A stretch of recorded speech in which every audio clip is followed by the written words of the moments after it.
जोंनि खौरां इउटुब चेनेलाव नोंथांमोनखौ बरायनायजों लोगोसे गोजोन फुंबिलिनि हामलायथि हरनाय जाबाय। आफा इसोरनि अननायाव दिनैनि साना गोजोन जाथों।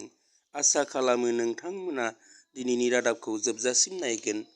जायफोरा आंनि चेनेलाव गोदान, नोंथांमोनखौ चेनेलखौ साबस्क्राइब खालामनो थाखाय गुरै खावलायहरनाय जाबाय। दानिया फैदो गुबै रादाबफोराव। गोजोनथाव खौरां 2022 मायथाइनि जानानै थांनाय HSLC आनजादनि फिथाइखौ फैगौ 7 जुन खालाराव फोसावगोन होननानै गिबि मन्थ्रि मानगोनां हिमन्त बिश्व शर्मा बिथाङा गावनि टुइटार एकाउन्टआव फोरमायदों। मोनसे दुखुनांथाव खौरां। बजालि जिल्लानि सरुपेटायाव मोनसे गिथाव बाथाव जाथाय जादों। सासे सिख्लाखौ बल गेलेनो फैनायावनो स्कुटिजों फैबाय थानाय सासे सेंग्राया देगारजों उदैयाव सुयो आरो जेरैनो मेरैनो दानलाब सुलाब खालामो। चिरां जिल्लानि नितुराज ब्रह्मआ गावनि मोजां मोननाय अनजालि सावथुफिथा खनासारा हतापारानि ममता बसुमतारीखौ बल गेलेनो फैनायावनो लामायाव बेंथेनानै बिदि खालामदों।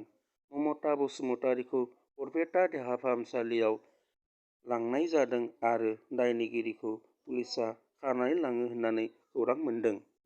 लखिमपुर देहा फाहामसालियाव मोनसे दुखुनांथाव जाथाय जादों।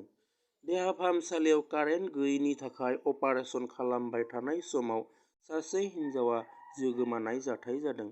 लखिमपुर देहा फाहामसालियाव गहपुरनि प्राण पाटगिरिनि बिसि कल्पना पाटगिरिया अपारेशनाव जिउ गोमायो होननानै खौरां मोन्दों।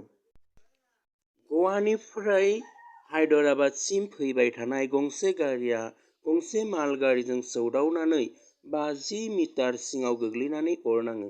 बे जाथायाव गासै 32 सा दावबायारिफोरनि मादाव 7 जनसो जायगायावनो थैयो आरो 16 जनसो जखम जायो होननानै खौराङाव मिथिना मोन्दों।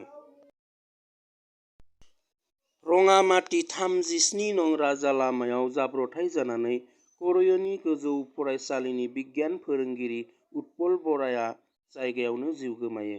जाथायखौ ओनसोलनि सुबुंफोरा दुखु फोरमायदों।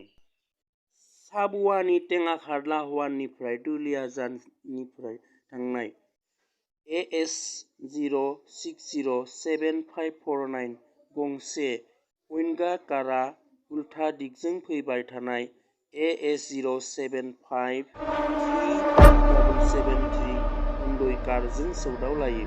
बे जाथायाव 3 सुबुङा गोब्राबै जखम जायो। जखम जानाय सुबुंफोरखौ देहा फाहामसालियाव लांनाय जादों। बाक्सा जिल्ला दुलाराय बर' फरायसा आफादनि बानजायनायाव मैया कक्लाबारि चापागुरि फरायसालिमानि नब्लाङाव आबसुनि मोनसे सोलोंथाइ आयदानि जर'खा सावरायनाय जायो। बे हाबाफारियाव आबसुनि आफादगिरि दिपेन बर' बिथाङाबो बाहागो लादोंमोन। दिनैनि फुंबिलिनि रादाबखौ बेखिनियावनो दोनथ'नाय जाबाय। नोंथांमोनखौ आंनि चेनेलखौ साबस्क्राइब खालामनो गुरै खावलायनाय जाबाय। गोजोन्थों।